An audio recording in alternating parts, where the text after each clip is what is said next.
Kristian Dyer covers soccer for MSGnetworks.com. He now joins us. Kristian, thanks for your time. Tell us about the derby and what fans should expect in late July, later this month.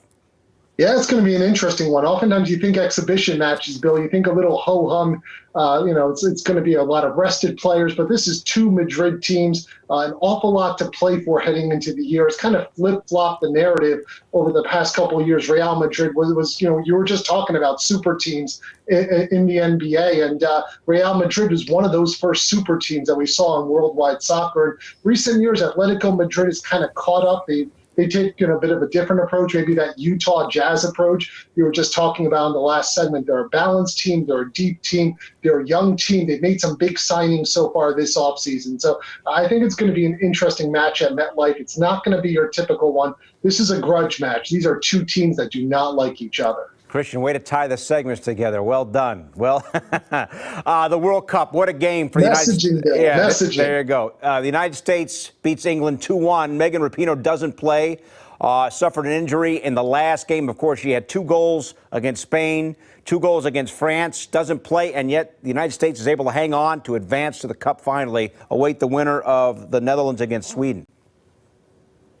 Yeah, it was one of those sort of gut check sort of matches for the United States. You didn't necessarily feel that this team was coming in flying on all cylinders. The France match, they looked a little sluggish. I thought France played down a little bit lower level than we had seen them play, certainly throughout the group stages and in the second round. But the United States, they had their hands full today against England. They lost the edge in possession, shots, a couple missed opportunities, a big opportunity that got called back, a goal that looked like it was going to equalize things for 2-2 for England was called back after video replay, which has been very controversial in this tournament. And if I can say so, in the Men's World Cup, we did not see all these glitches, but in the Women's World Cup, there seems to be a lot of these issues that need to be cleared up. It's really ruining the game. And at the end of the day, the United States went through, but it wasn't a confidence-boosting match for the U.S. They looked a little sluggish. They looked to seem really not to be playing the way that they had been playing, which is with a lot of pace,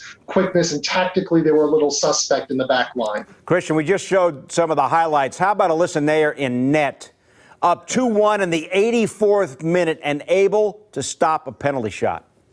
Yeah, and we were talking all tournament long about if Nair would be able to replace Hope Solo, who's a mainstay for over a decade for the U.S. women's national team in goal. And Nair stepping up in a very big way. She's had a tremendous tournament. When you look at the number of clean sheets that they had going through the group stages, and now the big saves that she had against England, several big second-half saves as the U.S. kind of took their foot off the back pedal. There's no question she's number one for this U.S. team. She's earned it. And if this team wins the World Cup, it's going to be an awful lot on her back through these knockout rounds. All right, Kristian. Meantime, the national men's team taking on Jamaica tomorrow in the Gold Cup. What's the significance of this tournament? Yeah, we're talking women's, we're talking men's, we're going to talk some MLS. It's a busy time of the year to be a soccer fan.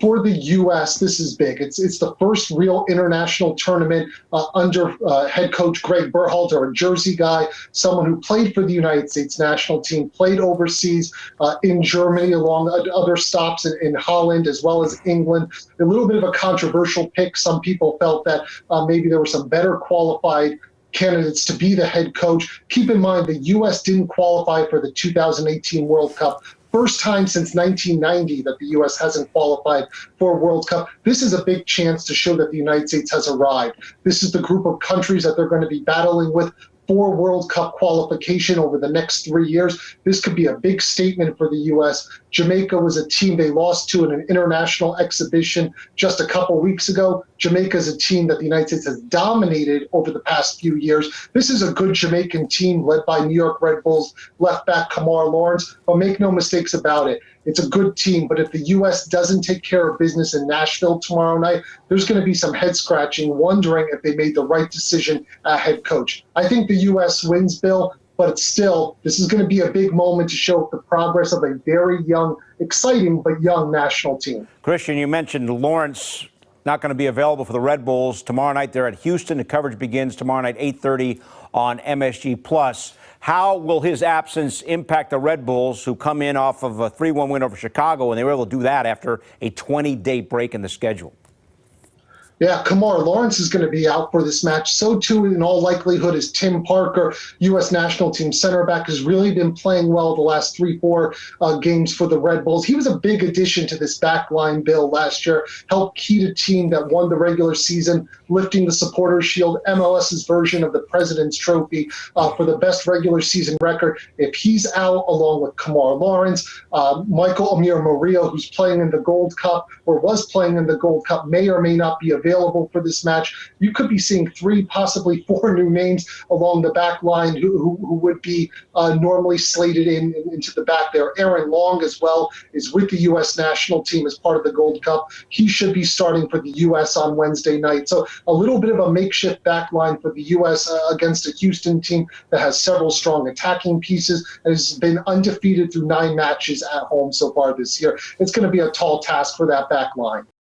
For more great videos from the MSG 150, check out right there. And remember, our show is on Monday through Thursday, 8 to 10:30 p.m. on MSG Network and MSG Go.